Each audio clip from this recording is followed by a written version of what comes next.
Is a good friend of the show. Good morning, David Stokes. Good morning, McGraw. Good morning, Kelly. Good morning. So Friday comes word they were meeting again, the Taxi Cab Commission. They were meeting again, and they couldn't come to an agreement, so they voted down whatever agreement they came to. Uber said, forget you. They said, I'm going to CeeLo Green this bad boy. I'm going to forget you, and just started offering Uber rides around town.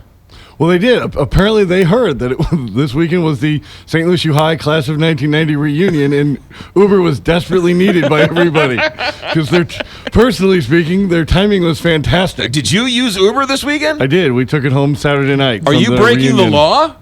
I guess. Are you a scofflaw? I hope so. I mean, fight. Or fight is this the power. or is this a situation where they only arrest the prostitute and not the John? Great.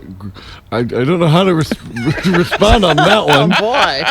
You know, I think the fact that Uber at the same time has filed a lawsuit Yes. and is seeking an injunction allowing them to do this while the lawsuit is being adjudicated. Right. I think that's look, I don't like doing legislation or policy via litigation.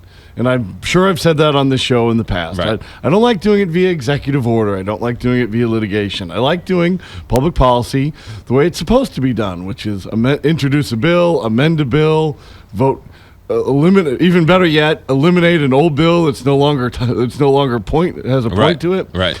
But sometimes, Well, you don't like Governor Nixon then.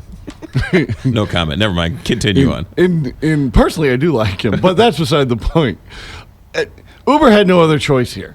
So as much as I don't like public policy via litigation, Right. I do believe the courts are there for a reason. They're there to address when people or companies are being fundamentally treated unfairly. Right. And they're a place to seek redress, and I'm probably speaking in more legalese than as a non-lawyer I should. But I truly believe that Uber was backed into this corner. I don't think they had another choice. I believe that the system that they were dealing with here in St. Louis was so fundamentally unfair and stacked against them that they had no other choice. I'm glad they took this move, and I'm glad I used Uber getting home on Saturday night. It was great. Let me play devil's advocate, knowing that I would have used Uber if I needed to this weekend. Okay, because I as soon as I heard that it was working, I re-downloaded the app, and I was just checking to see with those little car icons because that's kind of cool. So I would have, but let me play devil's advocate.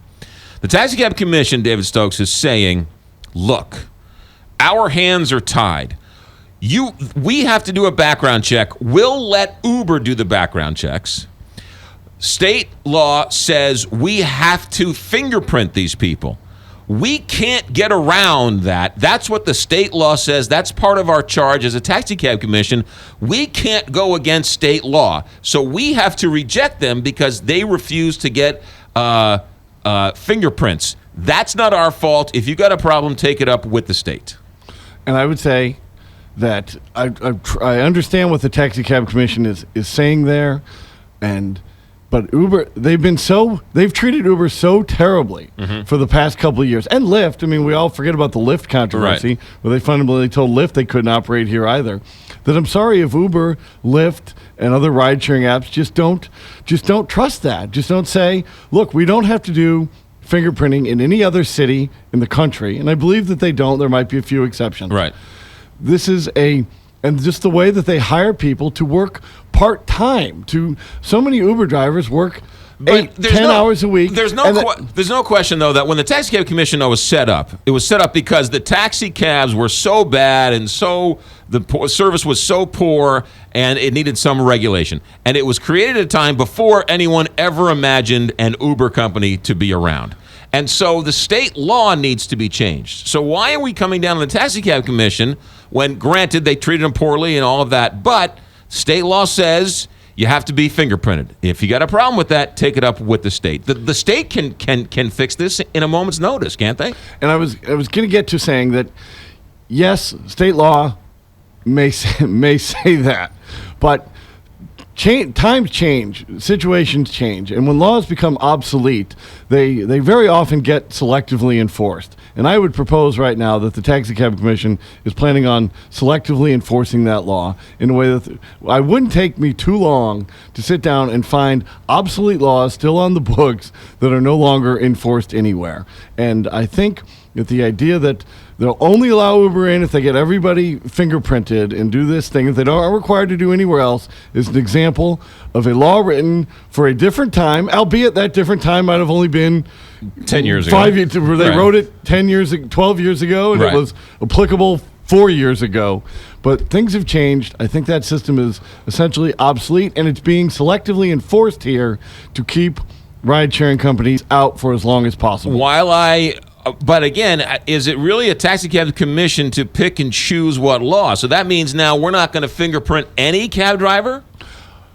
I've said many times here that I'm not here bashing the Metropolitan Taxi Cab Commission to say do it one way with Uber and Lyft Right. and keep these unnecessarily strict restrictions such as uniforms and unnecessary limitations on hold. A car can be that you can drive. If a car is 1 year older than the 10-year limit, but in perfectly great shape, you should be able to drive the car to be a taxi. Right. You've got all these unnecessary rules and restrictions.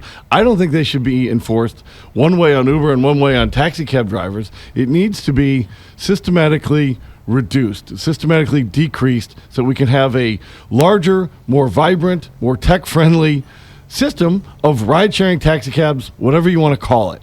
Times have changed, and look, the Taxi Cab Commission has discretion under state law to see how they.